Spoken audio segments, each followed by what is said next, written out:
we're pretty familiar in these parts with sort of the horrors of an Amazon fulfillment center, and people are used as almost as if they were robots on some level.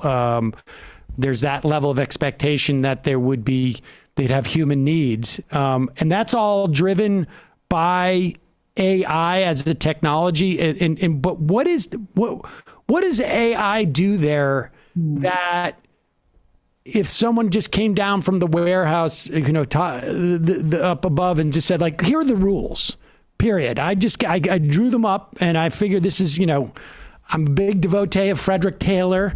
And so I know exactly what you need to do in this warehouse. Wasn't generated by AI. Here it is. Like, what would be less or more problematic between that or AI doing it? Right. And this is a great question, Sam, because so many of us have read the stories about life inside fulfillment centers, and that name still troubles me to this day. But for me, there was something quite extraordinary about going in there, about seeing what it's actually like, about seeing how many workers are there, wearing support braces and, getting the sort of the free painkillers out of the giant kind of dispensers, and then looking at the relationship to the rate, the so-called picking rate, the rate at which you're grabbing objects and shelving them or getting them back onto, the delivery trucks.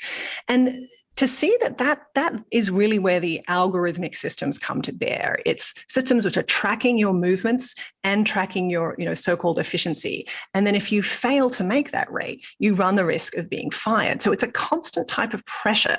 But you ask this really good question of, does that make that much difference if it's an algorithm or a person? And this is why, in many ways, I think what we're looking at right now, even with these, very futuristic, factories and warehouses, is really just an extension of a very old form of, Taylor-esque factory management. We can really go back to the 1890s and see that the visions that industrialists had for how to exploit human labor to its maximum is really coming to bear right now. So you can absolutely look at that long tradition there and say, we're seeing, another version of the same old story. But here's what's different. This is the piece that I think we don't pay enough attention to. It's the degree to which these systems have far more granular, intimate insights into what we're doing, what we're saying to people, how we're interacting, and even in the case of Amazon, looking down to the level of ligaments, of which muscles you're using over the course of the day. This, of course, was Bezos's response to all of the criticisms about not just the sort of the physical injuries, but also the psychological stress of working in these places. He said in his letter to the shareholders earlier this year, we've created this great new algorithm. It'll track the inside of people's bodies. We'll look at their muscles and make sure that they're really load balancing their day, rather than, say, for example, supporting unionization, which frankly would be a much faster way to be addressing some of these issues. So what we're looking at is, I guess, a deepening and a sort of a fractalization of those old logics of industrial capitalism, but now moving into this far more molecular experience of everyday work.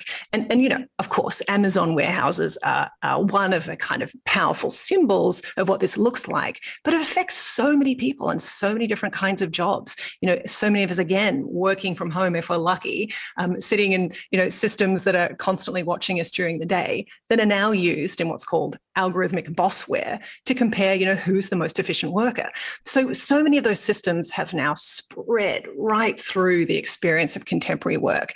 And I think it is different. I think there is a set of logics that are actually widening the power asymmetries between workers and bosses.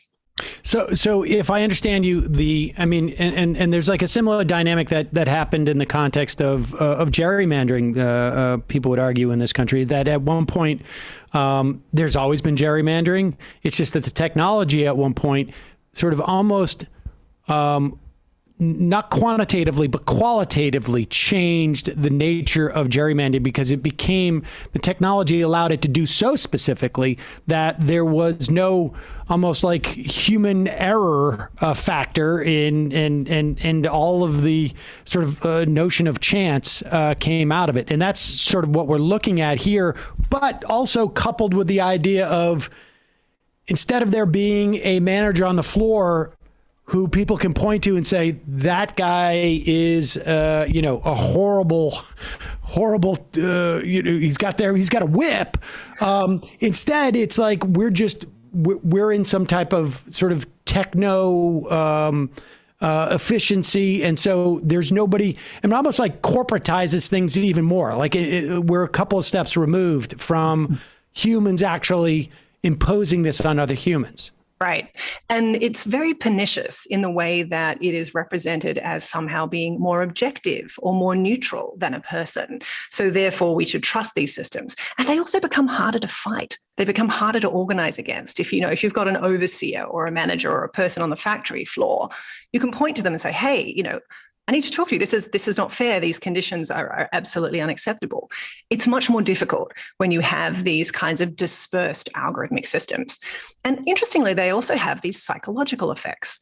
There have been a lot of studies looking at things like automation bias, that people will have a tendency to believe a determination that's made by a machine, even if they see that machine is flawed and keeps making mistakes. So it's been shown in hospitals, it's been shown in fighter pilots. It's a very consistent effect. And we're starting to see this again in workplaces, that people are assuming, well, if the algorithm says this, or if this is the most efficient way to organize this workplace, then it must be right. And I think we have to fight against that idea, because in many ways, I think it's being used to bolster increasingly problematic experiences of work.